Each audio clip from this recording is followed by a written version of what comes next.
사실 이 코로나 상황이 겹치면서 우리가 우리 지역의 공공의료에 대한 어떤 공백을 더 여실히 느끼지 않았습니까? 우리 지역의 문제점 어떤 게 있나요? 네. 먼저 이제 코로나하고 관련돼서 이제 잠깐 또 추가 설명해 드리면은요. 네. 문제가 2000년에 코로나가 대유행했을 때 저희들이 그 재난 그 감염 상황을 대비할 수 있는 병상수가 없었죠. 병상이 없었기 때문에 저희 시민들이 상당히 고생을 했습니다. 물론 이제 그 당시 국립대병원인 빛고울 전남대학교 병원 병상이 있어서 감염병 전담병으로 지정하면서 일부 문제는 해결을 했었고요. 그다음에 델타가 유행했을 때는 그때 이제 치명률이 높았고 중증 병상이 많이 필요했는데 우리 지역에는 규모가 있는 병원들이 꽤 적거든요. 네. 그래서 이제 규모가 있는 병원이 보통 이제 300병상 이상의 규모가 있는 병원이라고 하는데 규모가 있는 병원이 적다 보니까 중증 환자를 볼 수 있는 충분한 병상이 확보가 안 됐었습니다. 그래서 델타가 유행했을 때는 다른 지역으로 중증 환자를 보내야 되는 그런 상황들이 좀 있었죠. 그래서 하여튼 우리 지역의 문제로 본다고 하면은 그런 이제 직접 시 정부가 컨트롤할 수 있는 공공병상이 없다는 것, 그다음에 우리 지역에 적절한 규모의 병원들이 좀 적다라는 이게 상당히 큰 지역의 문제인 것 같습니다. 조금 전에 규모가 있는 병원이라고 했는데 우리가 규모가 있다고 한다면 어느 정도 병원인지를 잘 모르거든요. 어떻습니까? 일반적으로 300병상 이상의 종합병원을 규모가 있는 병원이라고 합니다.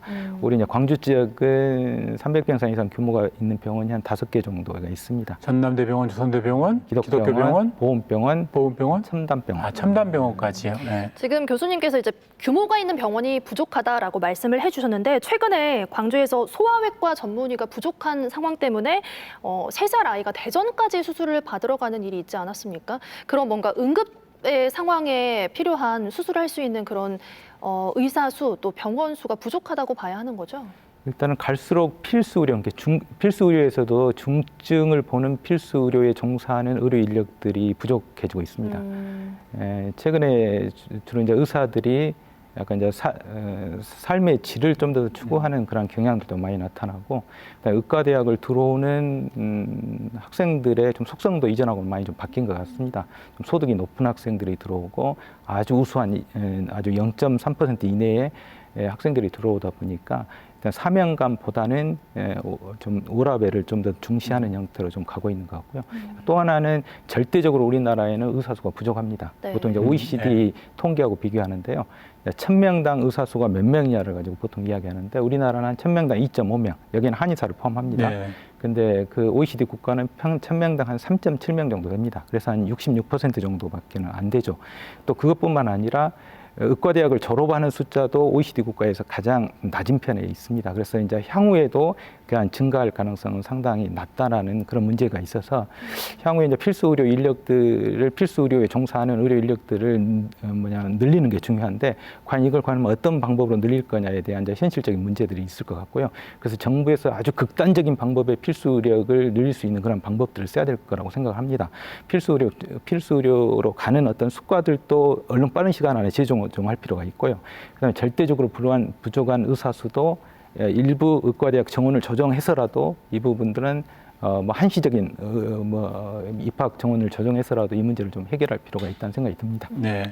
그 보면은 여러 가지 그 지표상으로 보면 광주가 다른 지역에 비해서 상대적으로 낮지는 않거든요.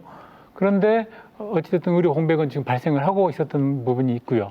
어떻습니까? 다른 지역하고 뭐 비교할 사례라든지 필수 의료와 관련해서 강 의원님께서 언급하고 그러니까 이제 광주가 네. 이제 뭐 의료 관계된 학생들을 배출하는 구조가 있으니까 큰 병원, 그러니까 중증 환자들을 뭐 치료할 수 있는 큰 병원은 부족한 대신에 작은 병원들이 많아서 실제로 다른 지역보다 평균 그 의료 기관 수나 의료원 수가 더 많긴 한데 이제 뭐 앞서서도 말씀하신 것처럼 그런 정말 이 기묘하게 중요한 그 질환과 관련해서는 제대로 그 의사 수가 갖춰져 있지 않는 게 문제이고요.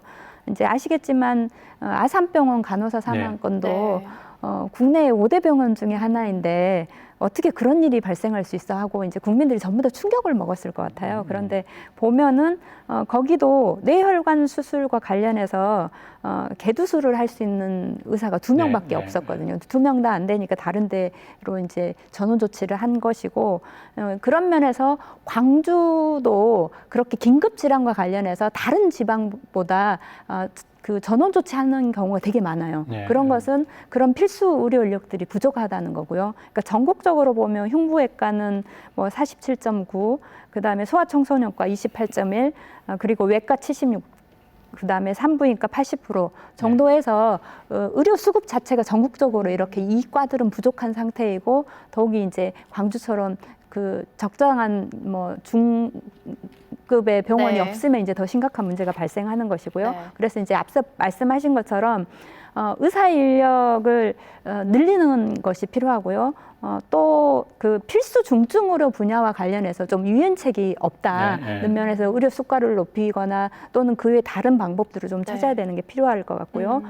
그다음에 이제 행위별 수가에 기반한 낮은 수가도 문제여서 이제 이렇게 여러 가지 문제점들을 전반적으로 좀 정부에서 좀 정책을 좀 변화시킬 필요가 있다는 생각을 합니다. 길어지다 보면 기간이 길어지다 보면 당연히 비용이 늘어날 수밖에 없는 부분이잖아요. 그렇다면 그런 과정에서 뭔가 광주시라든지 광주시 의회에서의 역할은 잘 수행되고 있다고 보세요? 아니면 어떤 부분이 좀 부족하다고 보십니까?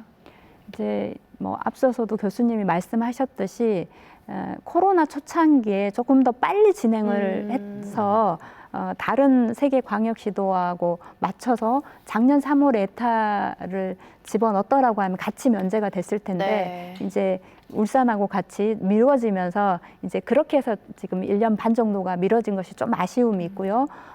지금 이제 그 타당성 재조사와 관련해서는 이제 여러 가지 자료 요청을 하거든요. 그런데 그 자료 요청을 충실하게 하고 그리고 이제 뭐 의회에서 해야 될 역할이나 시에서 해야 될 역할도 있지만 국회하고 손발을 좀 맞춰서 이것이 반드시 좀 통과돼서 실제 광주 의료를 책임지도록 하는 게 필요할 것 같습니다. 아무래도 시민의 건강권과 관련된 부분이다 보니까 좀 빠르게 속도를 내야 되지 않을까라는 생각이 듭니다.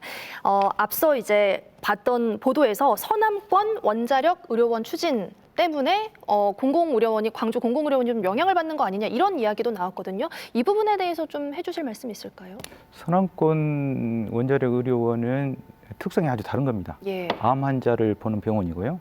서남권 원자력 의료원에는 이제 중입자 가속기를 아마 설치할 예정인 것 같습니다. 어려우니까 다시 한번 중입자 가속기. 네네.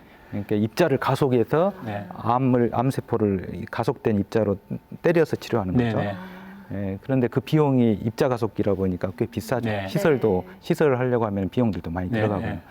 그래서 보통 국립대 병원 수준에서도 운영하기는 그난 상당히 힘든 시설입니다. 근데 모든 암 환자가 그러면은 그 장비로 치료받을 수 있느냐? 그렇지 않습니다. 일부 암종만 대상이 되는 거고요. 그래서 이건 특성이 별도의 암센터도 아니고 아주 일부의 환자들만 치료받을 수 있는 그런 시설이기 때문에 우리가 말하는 의료원이라는 말은 뒤에가 똑같이 붙는데 공공의료원이라는 거하고는 아예 다른 것이죠. 그래서 이제 같이 의료원이라는 이름이 붙었다고 해서 우리가 논의를 할 때 서남권 의료원, 공공의료원 두 개 다 의료원이다 이렇게 해서는 안 될 것 같습니다. 그런 부분에 좀 우려되는 부분이 있다고 하셨죠, 강 의원님께서는. 그러니까 원자력 의학원은 정말 완전히 다른 것이기 때문에 따로 봐야 되고 오히려 이제 우려가 되는 것은 지금 현재 이제 350병상으로 우리가 에타를 요구를 했는데 이제 여러 가지 뭐 비용 추가라든지 이런 것들 때문에 오히려 병상이 300병상 밑으로 내려가는 거 아닌가라는 우려가 있고요. 실제로 많은 지방 의료원들이 300병상 미만으로 내려가면 실제로 긴급하게 필요한 뇌심혈관계 질환에 대해서 치료할 수 있는 의사 확보 자체가 안 됩니다. 그런 면에서 이 병원이 설립할 근거 자체가 없어지는 상황이라 그런 면에서는 350병상을 좀 유지해야 되고 오히려 추가적으로는 뭐 여러 가지 이 더 공공병원의 역할을 하기 위해서는 400병상 이상이 돼야 되는 거 아닌가 이런 좀 생각을 가지고 있어서 이게 축소되지 않도록 하는 것도 우리가 앞으로 해야 될 과제라고 봅니다. 그러면 앞으로 이제 광주 의료원 설립과 관련해서 남아있는 과제들 어떤 게 시급하다고 보시는지 강 의원님께서 먼저 말씀해 주실래요? 일단 그 우수 인력을 좀 확보하기 위한 사전 전략과 그리고 이제 실제로 그렇게 쉽게 공공병원에 오지 않을 텐데 그걸 어떻게 지원할 것인지 이런 지원책과 관련해서는 이제 정부도 노력이 필요하겠지만 지자체도 그런 부분에서 좀 노력이 필요할 것 같고요. 네. 그다음에 이제 효율성 문제는 좀 다른 접근이 필요하다고 생각하는데 이제 방만한 운영은 안 되겠지만 어쨌든 민간 병원처럼 재정적 효율만 우선시 된다고 하면 공공의 역할, 시민의 건강과 생명을 지키는 그런 목적의 기능을 상실할 수 있기 때문에 그런 것들을 어떻게 좀 시장 논리에 맡겨지 않고 제 역할을 할 것인지와 관련해서도 설계에 잘 반영됐으면 좋겠다는 생각입니다. 너무 경제성에만 집중하지 않고 이제 공공의료의 역할에 좀 집중됐으면 좋겠다라는 의견 주셨는데요. 교수님 어떠실까요?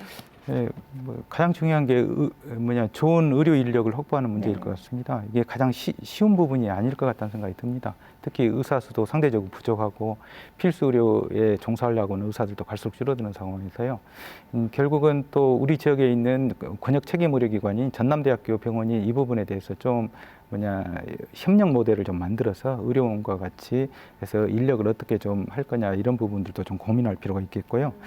그 다음에는 의료원이 또 지역 책임 의료기관 역할을 해야 된다는 생각이 듭니다. 왜냐하면 기존에는 이런 의료원이 없다 보니까 많은 시에서 해야 될 그러한 공공의료 사업들을 대학병원에 위탁하는 경우가 많거든요. 이제 위탁이 아니라 시에서 직접 운영한 공공의료원을 통해서 운영하는 그런 방법들도 있어야 되겠고요.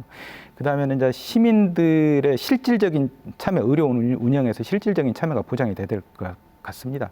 그래야지만 결국은 의료원은 착한 적자가 발생할 수밖에 없거든요. 네네. 착한 착한 적자를 안고 가려고 하면은 결국은 시민들이 이 부분에 대해서 인정을 해야 되고 그러려고 하면 시민들이 의료원 운영에 평상시에 실질적으로 참여할 수 있는 그런 통로들도 마련돼야 된다는 생각이 듭니다.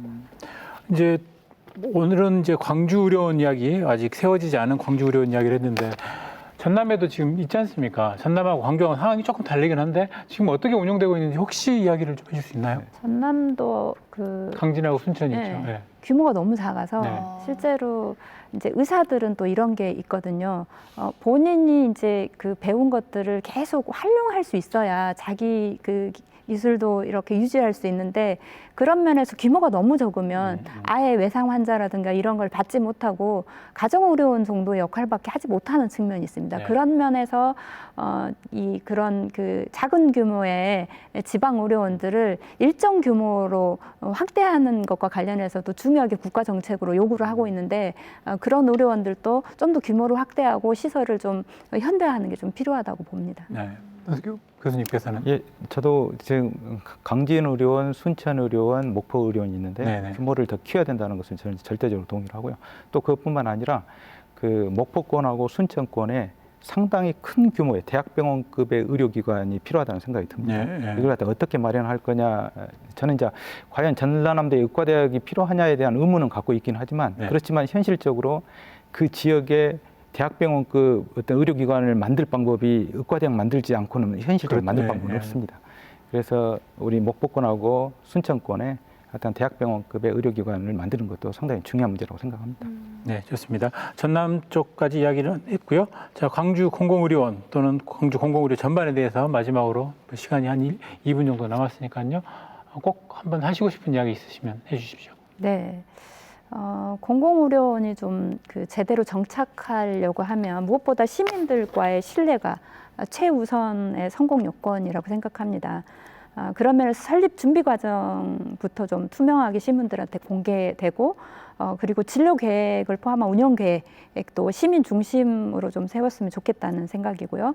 그럴 때 좀 시민들 참여를 좀 보장하는 게 좀 있으면 좋겠다는 생각입니다. 그리고 이제 광주 의료원이 생기면 공공병원의 집중 역할을 하면서 다른 공공성을 가지고 있는 의료원들 그리고 민간 병원들하고도 충분하게 좀 협의해서 그런 그 광주 시민의 전체의 건강을 좀 책임지는 그런 그 중추적인 역할을 하면 좋겠다라고 생각을 하고요.